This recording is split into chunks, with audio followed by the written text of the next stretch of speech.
लेकिन सबसे पहले जो पाकिस्तान के अवाम है उनको समझने की ये ज़रूरत है कि ये हो क्या रहा है, ये तमाशा जो है ये लग क्यों रहा है। इस वक्त पाकिस्तान की सियासत जो है वो एक तारीखी जद्दोजहद से गुजर रही है। पाकिस्तान की सियासत क्या रही है आज तक? पाकिस्तान की सियासत आज तक ये रही है कि चंद ख़ानदान बेतहाशा हराम का पैसे की मदद से अपनी अपनी सियासी पार्टियां चलाते हैं। उस हराम के पैसे को की इन्वेस्टमेंट करके इलेक्शन खरीदे जाते हैं, इलेक्शन लड़े जाते हैं। उसके बाद असेंबलियां बनने के बाद भी लोटे खरीदने के लिए वो पैसा इस्तेमाल किया जाता है हराम का। और उसके बाद बंद कमरों के अंदर बैठ के डीलें की जाती हैं। और बदकिस्मती से पाकिस्तान की तारीख में एक से ज़्यादा मरतबा ये भी हुआ है कि इस्टेब्लिशमेंट के साथ बैठकर डीलें करके भी सियासत की जाती रही है। अब एक पाकिस्तान के अंदर एक पार्टी आ गई, एक लीडर आ गया है जो कहता है कि मैंने सियासत करनी है पाकिस्तान के अवाम के ज़ोर के ऊपर।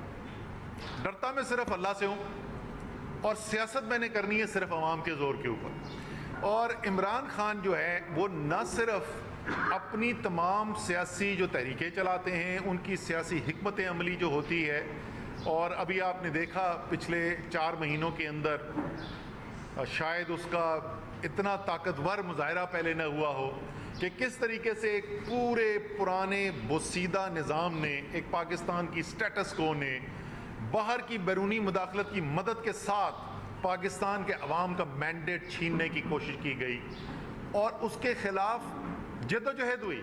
उसके खिलाफ इमरान खान खड़े हो गए और क्या हथियार इस्तेमाल किया इमरान खान ने?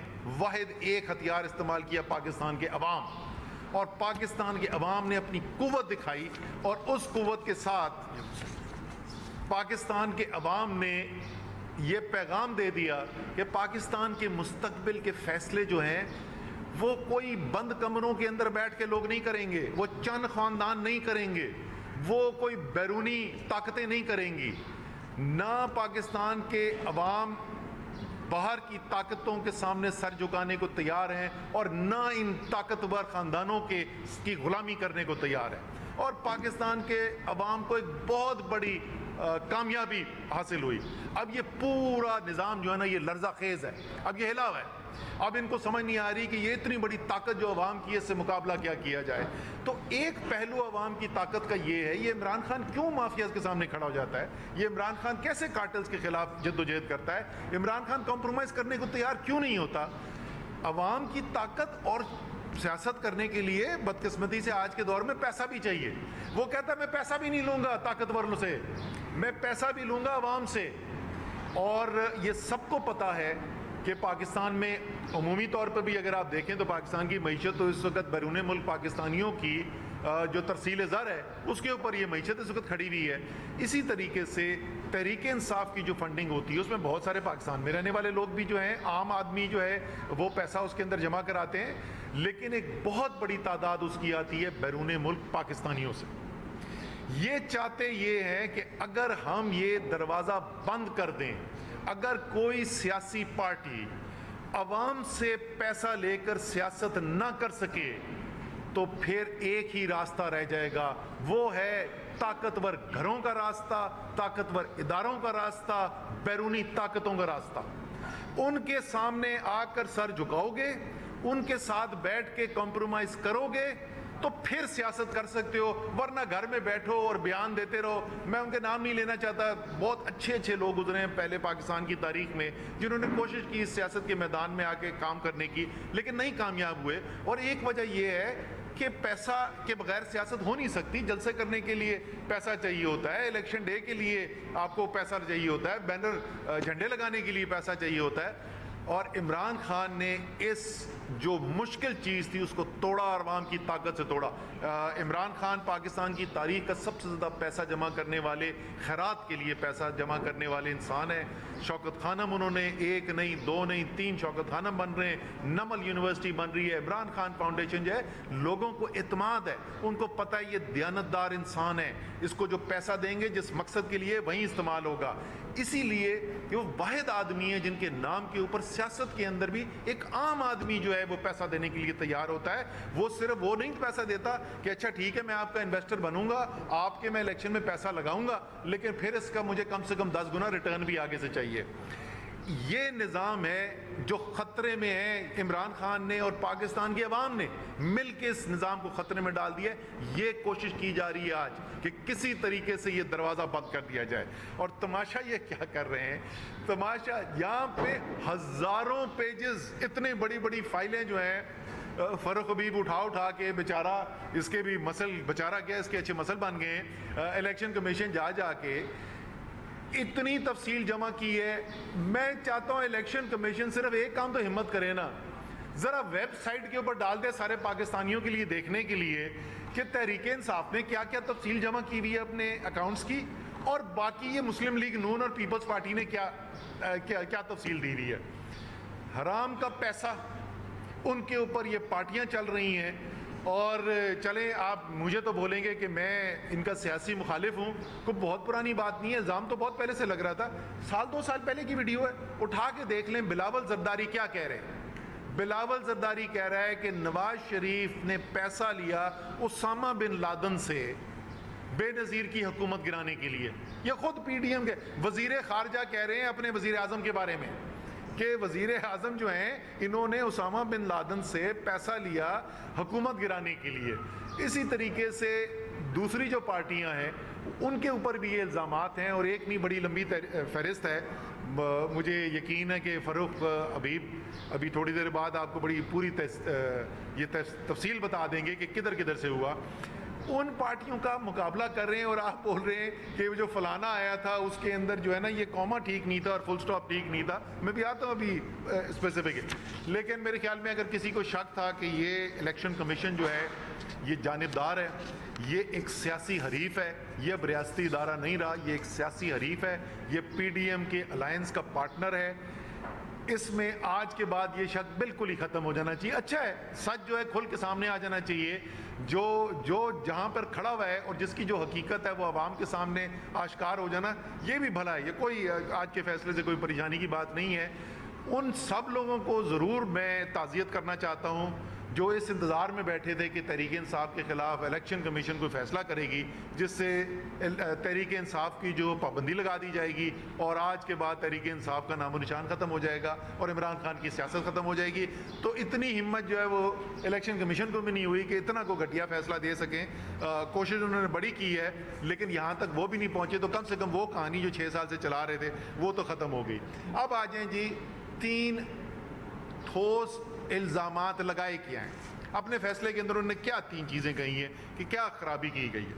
पहले उन्होंने कहा जी अनडिस्क्लोज्ड अकाउंट्स थे, वो तमाम अकाउंट्स जो हैं वो डिस्क्लोज किए जा चुके हैं, उनकी तमाम तफसील दी जा चुकी है। पैसा किधर से आया, कितना खर्च हुआ, कब खर्च हुआ, वो तमाम दी जा चुकी है। वो तमाम सबमिशंस जो की गई हैं रिकॉर्ड के अंदर, वो तमाम को नज़रअंदाज करके आज फैसला किया गया। ऐसे लगता है कि ये फैसला आज से 6 साल पहले लिखा गया था। तमाम रिकॉर्ड्स, मैं दोबारा रिपीट कर रहा हूँ, उनकी तफसील जो है वो दे दी गई है। उसके अंदर कोई ममनुआ फंडिंग का कोई सवाल पैदा नहीं होता। तो ये एक तो पहली बात। तो और अगर जैसे मैंने कहा, मैं तो कह रहा हूँ वेबसाइट पे लगा दें, चढ़ा दें वेबसाइट के ऊपर तहरीक इंसाफ ने जो तमाम तफसील दी हुई है, और अवाम खुद फैसला कर लें कि ये तफसील क्या काफ़ी है या नहीं है। लेकिन साथ साथ पीपल्स पार्टी और मुस्लिम लीग नून के अकाउंट ज़रूर लगाएं, उन्होंने जो तफसील जमा की है वो भी लगाएं, ताकि कौम देख सके कि कौन सी पार्टी किधर खड़ी हुई है। दूसरा इल्ज़ाम वो ये लगाते हैं कि प्रोहिबिटेड सोर्सेज हैं।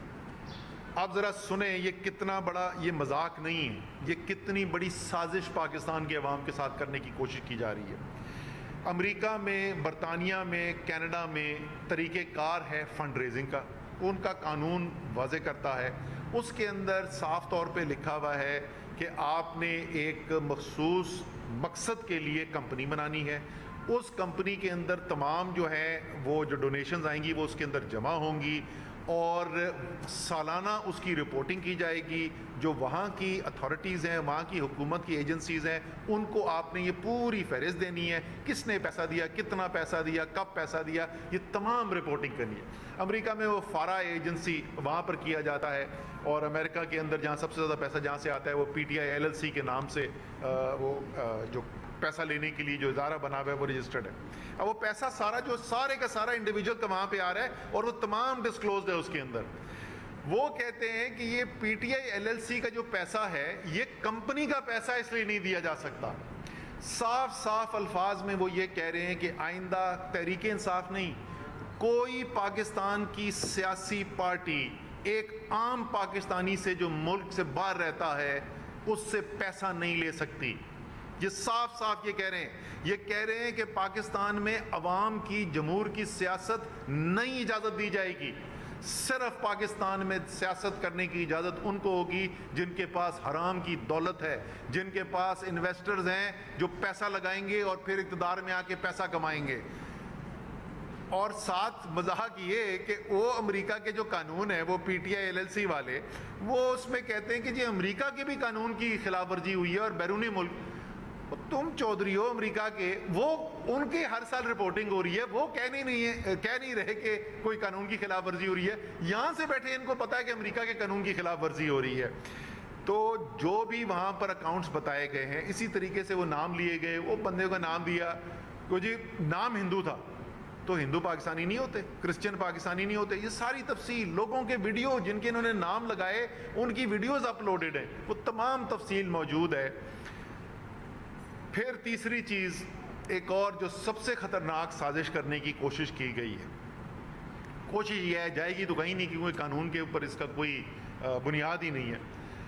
उन्होंने अपनी जो मैंडेट है उससे बढ़ के और भी बहुत सारे फैसले किए।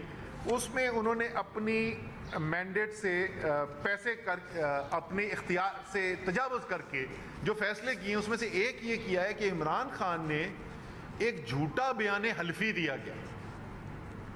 अब जिसको वो बयान हल्फी कह रहे हैं वो हकीकत उसकी है क्या, ये कानून के मुताबिक है, ये पॉलिटिकल पार्टीज एक्ट के अंदर मौजूद है कि क्या अल्फाज इस्तेमाल करने हैं आपने।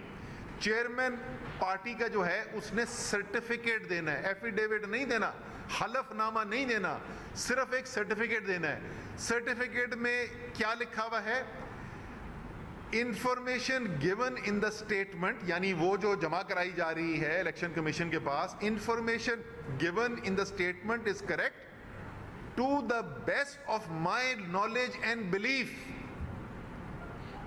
ये इसको जरा फर्क करें हलफनामे से। जिस वक्त हम इलेक्शन लड़ते हैं फारूक हबीब को या असद उमर को या सरवर खान साहब को जाके अपने पेपर जमा कराने होते हैं तो इलेक्शन कमीशन में हम एक हलफनामा जमा कराते हैं। हम कहते हैं जी ये हमारे असासों का गोशवारा है साथ और मैं हलफ उठाता हूं कि इनके अलावा मेरे पास कोई असासा नहीं है। ये एक बिल्कुल मुख्तलिफ चीज़ है क्योंकि हम अपने असासों की बात करते हैं। यहाँ पे चेयरमैन किसी भी पार्टी का हो वो अपने असासों की बात नहीं कर रहा, अपने आमदनी की बात नहीं कर रहा, वो पार्टी की आमदनी की और पार्टी के असासों की बात कर रहा है जो मैंने आपको बताया सारी दुनिया में फैले हुए हज़ारों लोगों की तरफ से आ रहा है। और अल्फाज ये हमारे चुने हुए अल्फाज नहीं है, ये इमरान खान के चुने हुए अल्फाज नहीं है, ये अल्फाज कानून में हैं कि जहाँ तक मेरी मालूमात है और मेरा यकीन है ये दुरुस्त है इंफॉर्मेशन, ये सिर्फ उसके अंदर लिखा होता है। उसको बुनियाद बना के इन्होंने कोशिश की है कि अपनी तरफ से कोई ख़तरा पैदा करेंगे, ओह इमरान खान ने पता नहीं क्या कह दिया, अब तो इमरान खान की जो है ना वो सियासत का मुस्तकबिल ख़तरे में पड़ने वाला है। ना इंशाअल्लाह ताला इमरान खान की सियासत का कोई पहले ख़तरा था ना आइंदा ख़तरा है। अगर ख़तरा है इस वक्त तो इस पाकिस्तान के बुसीदा सियासी और हुक्मरानी के निज़ाम को है कि जिसमें पाकिस्तान के अवाम को बेख्तियार कर दिया गया है और पाकिस्तान के चंद ख़ानदान ताकतवर तबके जो हैं वो चाहते हैं कि तमाम ताकत उनके हाथ में हो, अवाम के हाथ में कोई ताकत ना हो। मैं अब आखिर में सिर्फ ये कह के कि ये जो उन्होंने आज किया है ये सुप्रीम कोर्ट की 2017 की जजमेंट की भी खिलाफ वर्जी है जिसके अंदर कहा गया था कि तमाम पार्टियों को बराबरी की बुनियाद पे आपने इन्वेस्टिगेशन करनी है। और इसी तरीके से इस्लामाबाद हाई कोर्ट हम गए थे, इस्लामाबाद हाई कोर्ट की डायरेक्शन इनको हैं कि मुस्लिम लीग नून और पीपल्स पार्टी का भी केस आपने साथ चलाना है। तो आपसे हम मुतालबा नहीं कर रहे, पाकिस्तान की कौम मुतालबा कर रही है, वो कौम जिससे आप ये इख्तियार छीनने की कोशिश कर रहे हैं कि कोई आज़ाद सियासी पार्टी हो जो सिर्फ अवाम की ताकत के ऊपर सियासत करे। वो अवाम आपसे पूछना चाहते हैं इलेक्शन कमीशन कहाँ है वो मुस्लिम लीग नून की रिपोर्ट, कहाँ है वो पीपल्स पार्टी की रिपोर्ट, और उन रिपोर्टों के अंदर क्या क्या है, ये मैं फ़ारूक से बोलूँगा कि फ़ारूक ज़रा सा थोड़ी तफसील बताएं ना इनको। बिस्मिल्लाहिर्रहमानिर्रहीम। असद साहब ने आपको बड़ी तफसीलात बता दी, लेकिन अभी एक अनफॉर्चुनेट खबर भी इसी दौरान आई जो हेलीकॉप्टर क्रैश के हवाले से हमारे 6 अफसरान जो हैं वो रेस्क्यू ऑपरेशन में सैलाब जो बलूचिस्तान में आया उस दौरान हेलीकॉप्टर क्रैश हुआ, वो शहीद हो गए। तो तमाम पाक फ़ौज से और तमाम जो शहदा हैं उनके जो लवाहिकीन हैं उनके साथ इज़हार अफसोस भी है। अल्लाह ताला उनको सब्र जमील अता फरमाए। और जहाँ तक रह गई बात जस्ट मैं क्विकली, क्योंकि जनरल सरफराज जो हैं कोर कमांडर जो थे सदर्न कमांड के, मैं उनके साथ ज़ाती तौर पे भी इंटरेक्ट कर चुका हूँ।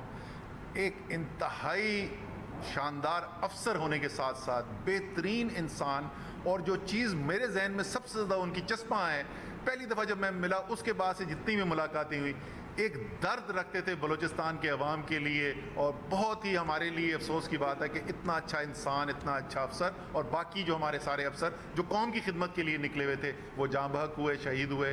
तो अल्लाह ताला सबको अपनी जन्नत में जगह मुकाम अता करे। जी, जिस तरह असद साहब आपको बता रहे थे सारे केस के हवाले से कि जो जजमेंट्स नज़रअंदाज की गई हैं, चाहे वो सुप्रीम कोर्ट ऑफ पाकिस्तान का 2017 का फ़ैसला हो, चाहे वो इस्लामाबाद हाई कोर्ट का हालिया फ़ैसला हो जिसमें उन्होंने इलेक्शन कमीशन को ये कहा था कि कानून के मुताबिक आप पाबंद हैं कि आपने किसी सियासी जमात के दरमियान कोई डिस्क्रिमिनेशन नहीं करनी। आपने तमाम सियासी जमातों के बैंक के खातों के गोशवारों की जांच पड़ताल आपने करनी।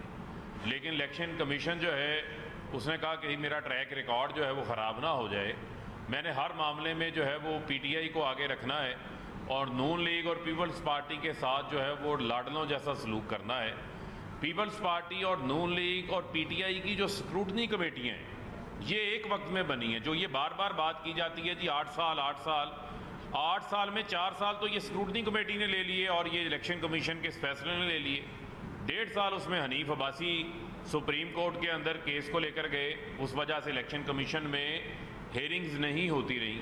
बाकी वक्त जो है जो हमारी कानूनी रेमेडीज़ थी जिसमें हमने पिटिशनर का लोकस स्टैंडाई चैलेंज किया हुआ था, क्योंकि ये तो स्क्रूटनी कमेटी में भी आया कि अकबर एस बाबर के पास किसी किस्म का कोई ऐसा क्रेडिबल डॉक्यूमेंट मौजूद नहीं था जो किसी कोर्ट ऑफ लॉ के अंदर बतौर सबूत के पेश किया जा सके। लेकिन पीपल्स पार्टी और नून लीग का आज तक जो है वो स्क्रूटनी कमेटी अपनी स्क्रूटनी मुकम्मल करके इलेक्शन कमीशन में रिपोर्ट जमा नहीं करवा सकी। और जब हमने उनका वो रिकॉर्ड देखा है जो स्टेट बैंक से भी इन्होंने मंगवाया है, तो उसमें होशरबा इंकशाफात सामने आए हैं। 36 करोड़ रुपए का ऐसा हिसाब है जो पीपल्स पार्टी बता ही नहीं सकी इलेक्शन कमीशन के सामने कि इसके ज़राए कौन से हैं, ये पैसा जमा करवाने वाले कौन से लोग हैं। 66 करोड़ रुपया नून लीग नहीं बता सकी कि इसके ज़राए कौन से हैं। ये 15 करोड़, 20 करोड़, 5 करोड़ रुपए की रकूम जो है वो किसने डाली हैं। उनसे ये सवाल पूछा तो उनके एक अकाउंटेंट है, वो कहते हैं जी ये 5 करोड़ का चेक तो मियाँ साहब को एक गुजरांवाला के बंदे ने दिया था, वो तो फौत हो गया है। उसका नाम पूछा तो फौत होने वाले का नाम उन्हें मालूम नहीं था। 5 करोड़ का चेक तो जो है वो शुजात अजीम ने दे दिया था, उसको मशीर हबाबाजी नवाज शरीफ ने अपने दौरे हुकूमत के अंदर जो है वो लगा दिया था। और यहाँ पर ये कह देना कि पीटीआई यूएसए में एलएलसी के तौर पर रजिस्टर्ड है, ये तो यूएसए का कानून है और हर 6 महीने बाद हम वहाँ पर अपनी रिपोर्ट जमा करवाते हैं। और याद रखें कि 9/11 के बाद उन्होंने अपने कवानीन बहुत ज़्यादा सख्त कर दिए हैं।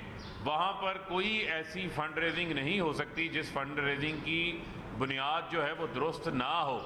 तो लिहाजा मैं ये समझता हूँ कि पीपल्स पार्टी तौर पर रजिस्टर्ड है, आसिफ अली जरदारी के दस्तखतों से यूएसए के अंदर रजिस्टर्ड हुई है, उसके डॉक्यूमेंट्स पीपल्स पार्टी के केस में हमने साथ लगाए हुए हैं, वो मौजूद हैं। आपके साथ भी शेयर कर देते हैं, मैंने आज अपनी ट्वीट में भी शेयर किया है। मुस्लिम लीग नवाज जो है इनके रोहेल डार जो हैं उनके दस्तखतों के साथ जो इनके फॉरेन के कोई प्रेसिडेंट हैं, पीएमएलएन यूएसए में एलएलसी के तौर पर रजिस्टर्ड है। एक मियाँ फयाज हैं नून लीग के, उनके नाम से यूएसए में एलएलसी के तौर पर रजिस्टर्ड है, जो वहाँ पर ये अपनी एक्टिविटीज़ कर रहे हैं। और मार्क सीगल्स को पेमेंट्स होती रही हैं लॉबी करने के लिए।